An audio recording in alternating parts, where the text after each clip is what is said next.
So this morning, as I was trying to get one of my kids up for school, which is the ongoing battle over and over again, I had to really kind of ask myself, okay, why are we facing this battle over and over again? It's this defiance, it's this constant refusal behavior.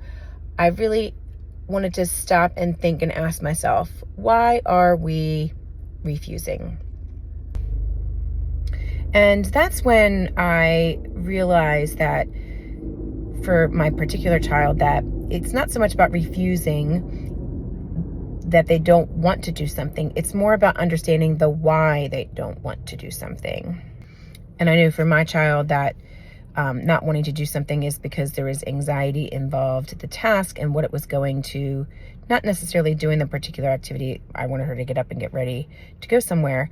The anxiety stemmed from where it was that we were going and what that was going to look like. So that meant that I had to change my approach a little bit about how we were going to approach the activity that I needed her to do, because I can't just tell her, I need you to get up, I need you to get ready, I need you to move it along, because the more that I pushed, the more pushback I was going to get, because the anxiety or the refusal was not so much regarding the getting dressed, it was because there was anxiety regarding where we were going to go next. And as I was able to address and alleviate some of the anxiety involving that particular activity, I was able to help pull her out of the refusal behavior and get ready, because I was acknowledging and I was alleviating some of the anxiety that I knew that she was experiencing regarding what it was that we were going to do.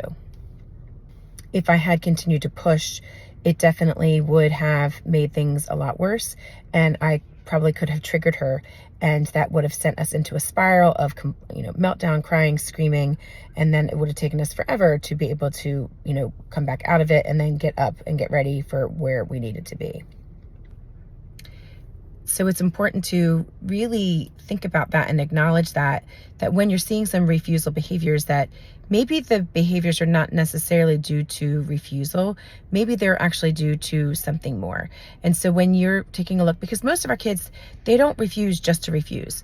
There's always an underlying cause of behavior, and I say that a lot of times, but let's take a look at it. If you're refusing to do, task A, like for example, for us, it was getting dressed.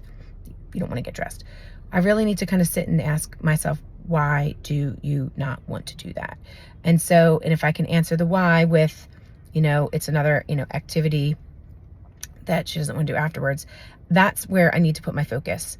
I need to help with alleviating that part of the anxiety and just affirm her and acknowledge that. And sometimes that's all the kids need. They just need us to acknowledge, they need to feel safe. I know that where we're going to go or what we have to do might be a little bit overwhelming and a little bit upsetting or a little bit, scary, but it's going to be okay. Sometimes that's all we need to do. Sometimes we need a little bit more, but that's a really good place to start. And so I just want to encourage you to just really start asking yourself those questions.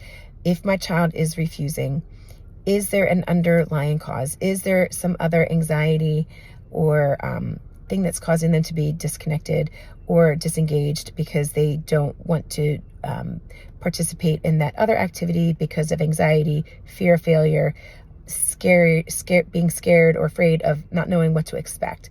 Trying to take that approach to things might really help you and them to be able to pull out of that refusal behavior in that moment. And again, then I'm not saying that you're not going to need to address, that anxiety or fear at a later time, but in that particular moment, it might help your kid to pull out of it so that you can get what it is that you need to get done that day. I hope that this is just a helpful little tidbit of information that might be helpful for you. I love sharing this information with you. So if you have more questions, if you want me to help you with problem solving some of those things, just comment, reach out to me. Feel free to send me a message, join our Facebook group or some of our other groups, and just let me know. We are here to help and to support. It's all about building a community. I really want to try to see what we could do to help moms who are in this situation, because it's hard. And I know that we want this cycle can be a vicious cycle that just keeps continuing. And so sometimes if you're able to practice just these couple little bit of strategies, it might help you to make things a little bit easier on you and them. Good luck. Thanks.